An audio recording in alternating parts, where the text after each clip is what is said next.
আসসালামু আলাইকুম। অম্ল শূল বেদনার কারণ কি?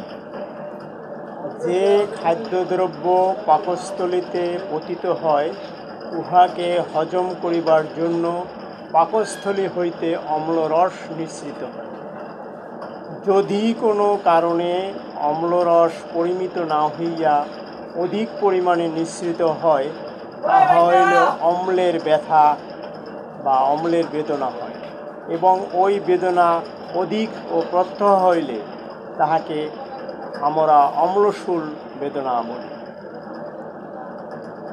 এই ব্যথা অধিক দিন চলতে থাকলে পাকস্থলী মেমব্রেন নষ্ট হয়, পাকস্থলীর কার্যকরী ক্ষমতা নষ্ট হয়, পাকস্থলী ঘা হয় এবং পরবর্তীতে আলসার হওয়ার ঝুঁকিতে থাকে।